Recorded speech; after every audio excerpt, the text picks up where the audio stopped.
Hey folks, welcome to Wolfman's Gaming Den. Today we're going to unbox the game Imperium Legends, designed by Nigel Buckle and David Turchi and published by Osprey Games. This is the second of two games that came out pretty much at the same time, if I'm not mistaken. The other one is Imperium Classics. They both follow the same rule set, the same sort of like core mechanics and rules and whatnot. Imperium Classics deals with civilizations that are based in real life, if I can call it that, whereas Imperium Legends borrows a little bit more from mythology, might be the wrong way to look at it, but has some sort of like civilizations that have a bit more of a fantasy theme associated with it. Again, that's just based on my cursory understanding of these boxes. I could be completely wrong, but that's what it looks like just based on what I've seen so far. Now, the other one I did the unboxing for just a few minutes back. I started off by saying that the artwork on that was perhaps not to my taste, but then as I went through sort of like more and more cards, it grew on me, and by the end of it, I think I was a huge fan of the artwork, the components, and whatnot. So I'm really excited about digging into this because I feel like if this follows the tradition of that, and they have the same aesthetic, same box size, same production quality by the look of things, I'm hopefully going to enjoy sort of like what's in this as well. So without further ado, let's crack into this and see what we have inside the box. But at cursory glance, again, artwork is very similar to what we saw with the other one, and I'll quickly call out the fact that the game is designed for 1 to 4 players, so there is a solo mode. This being a David Turchi game, you would expect it to have one, and it is expected to play roughly 40 minutes per player. So at a higher play count, you might be looking at a somewhat lengthy game, but that may or may not be your cup of tea depending on how you fancy your games, as it were. But let's crack into it and see what we have inside this box.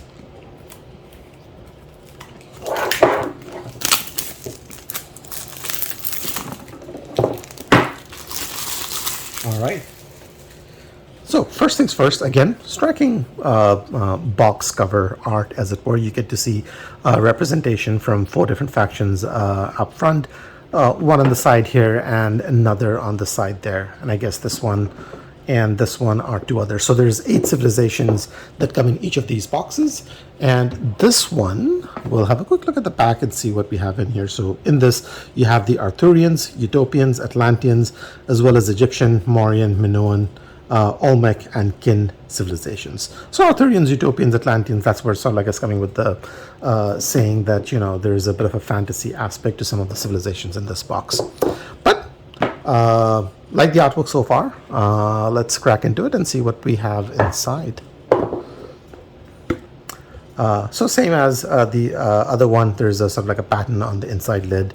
Box quality is good as well. Next up we have the rulebook, and again, I've gone through the rulebook for the other one, so I assume this is going to be very similar, if not identical to that. So this is, you have a quick reference sheet at the very back of the rulebook. The other one has one as well. We'll look at that in a minute. Cracking into the components, we get to see it is a card-driven game, so there's going to be a lot of cards in here. And as you can see, under components, it actually gives you the civilizations that you get for classics and legends. So this sort of like makes me feel like they might actually just have the same rulebook printed out in both the boxes. Then you have some of the different cards and components that you can get. Setup, some common setup, how to play. So you can activate, innovate, revolt, clean up, reshuffle, solstice, game end scoring. So I'd said in the other one that the game does have a few different aspects to it, because as you move forward in the rulebook, you will see there's a significantly large section on keywords, going into a lot of detail on these things. So there's a lot of small details you need to stay on top of. And then with the nations, again, gives you an overview of the classics as well as the legends. Classics has a few more civilizations that are relatively easier to get into, have a lower difficulty level, whereas the legends box set has civilizations that are a little bit harder to get into. So you have Utopians that are like 5 stars out of 5 on difficulty, as well as Arthurians, whereas with classics you get a lot of civilizations that have 1 or 2 stars, such as Macedonians, Scythians, Romans, Persians, and so on. So if you have played the other one and you're looking for something that's a little bit meatier, Imperium Legends might be the box for you, whereas Imperium Classics has a little bit entry friendly, if I can call it that, factions in there. But same rule set for both of these, so you could honestly start with either, and I don't think, if you're an experienced gamer, it honestly shouldn't make much of a difference.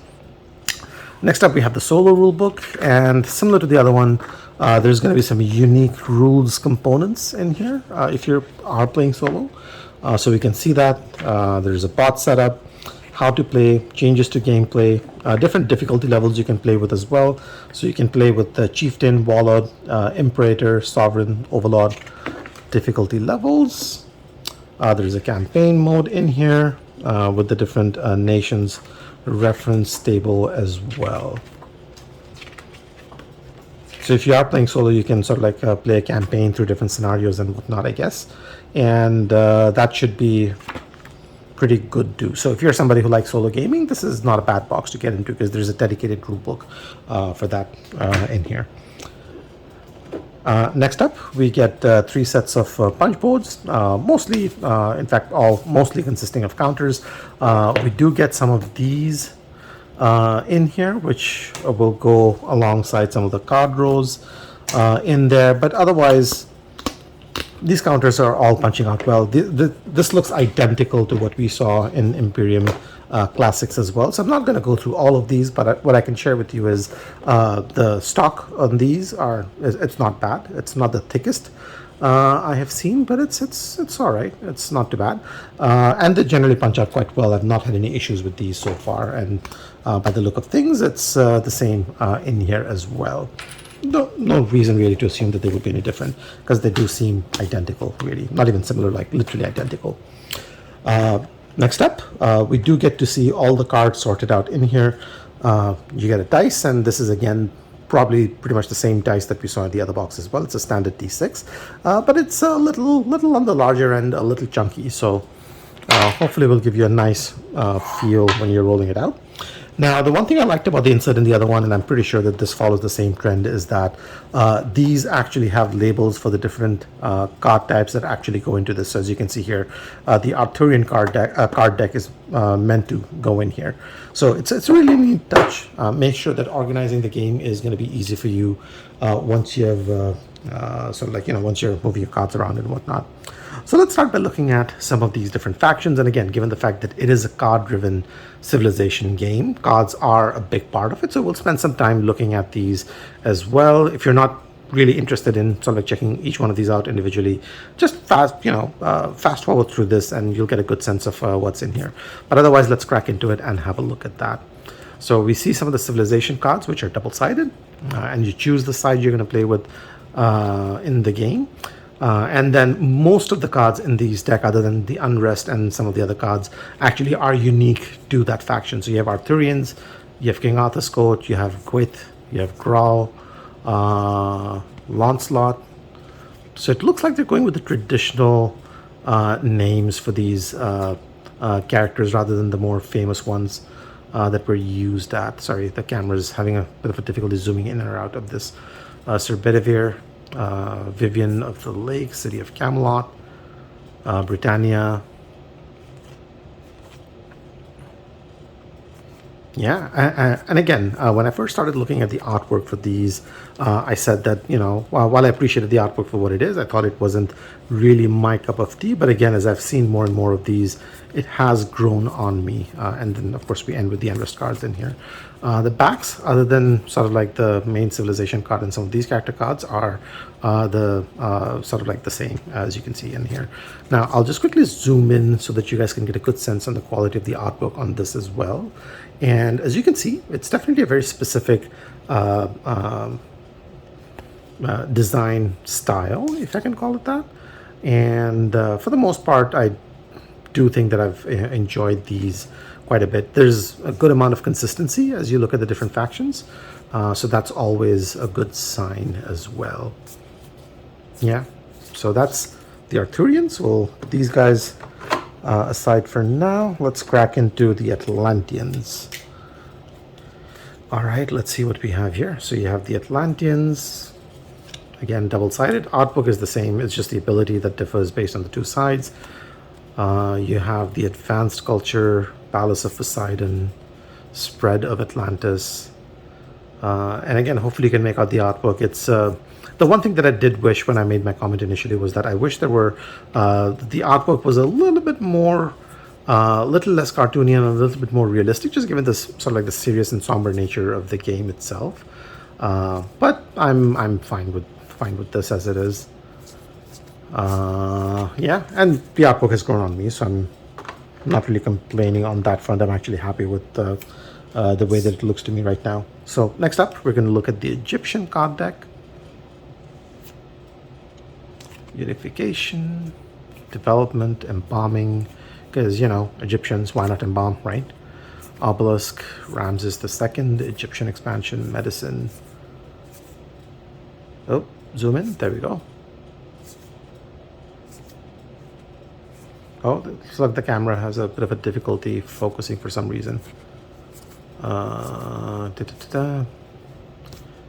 Yeah, and again, some more Unrest cards. So Unrest cards seem to be common for all the different factions, but there's a varying number of those based on the faction in question. Some have very few, some have a lot from what I've seen. Mauryans, Ashoka, Buddhism.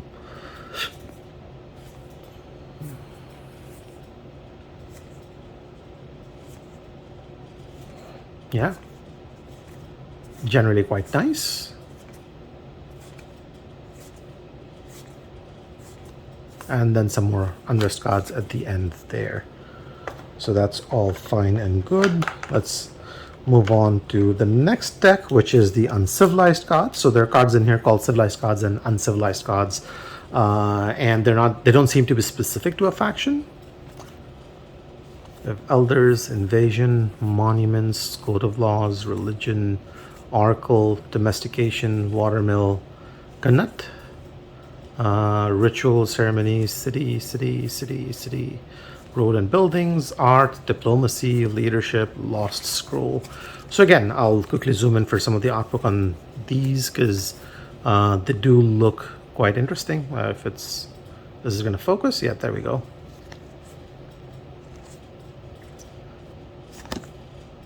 It's neat. I like it. Like I said, it's grown on me, so that's that.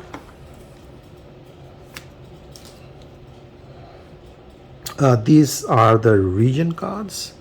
So you have Fortunate Isle, Rainforest, Mountain, Peninsula, Lakes, Highlands, Sacred Grove, Lowlands, Moor, Plain, Archipelago, Fortified Region, Grasslands, Island. Nice. Next up, these are the Unrest, Fame, State, and Solstice cards. Right, so whole bunch of Unrest cards, obviously. King of Kings, Imperial, Independent, Magnificent, Outstanding, Proud, Eminent, Acclaimed, Empire, and then this Solstice card. I believe it's is what it's called. Then we have the Minoans.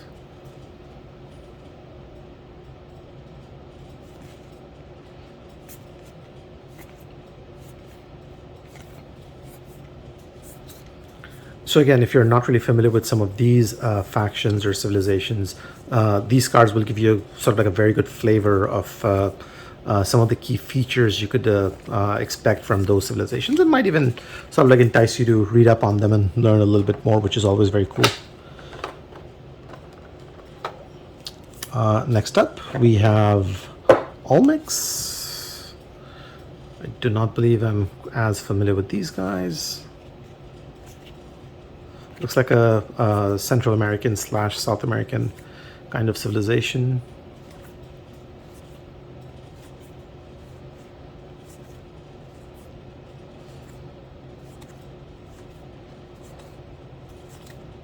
Stone mask, lots of mask, and then Unrest cards at the end there. Next up, we have the Kin civilization. Hopefully I'm pronouncing that correctly. It's Kin or Chin. Let me know in the comment section if I have that pronounced incorrectly.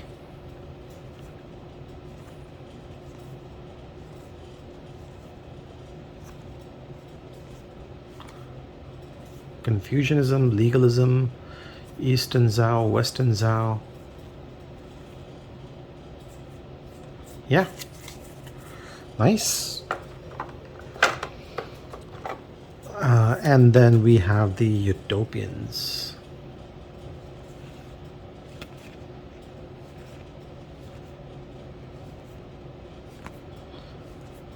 Tree of Knowledge, Charity, Meditation, Mountain Retreat, Scrolls, and then a whole bunch of Unrest cards.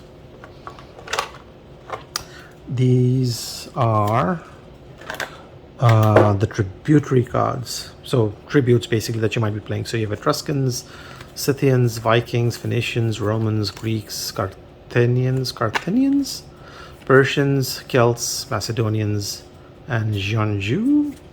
I'm pretty sure I got that wrong. My apologies on that one. And then lastly, we have the civilized card. So as opposed to the uncivilized card that we had a look at earlier. And I definitely remember this card from Imperium Classic. So it looks like these boxes might be sharing some of these cards as well outside of the civilization cards. Nice. So that's pretty much everything that's in here. Generally, the stock quality is all right without being particularly thick or anything. And the finish on these is pretty decent as well. The insert is pretty handy because they do label the cards that I mentioned earlier. So that's a very, very nice feature to have. You're not going to be struggling to figure out what goes where in here. Each deck has its own place, which is pretty cool. Other than that, the insert quality is pretty decent. And overall, the production quality is something that I'm very happy with for this game. Osprey Games usually is pretty good on that front as far as the production quality for the games are concerned, and Imperium Legends and Imperium Classics are certainly no exceptions. With that said, it is a card-driven civilization game. It's the kind of game that I'm really excited about, so I'm really looking forward to trying this out, learning the rules and getting sort of like a few plays in. And yeah, I'll hopefully share my thoughts on this at some point if I can manage it. But in the meanwhile, thanks for watching. If you enjoyed the video, do give it a like, subscribe to our channel, and in the meanwhile, I'll see you in the next one. Take care.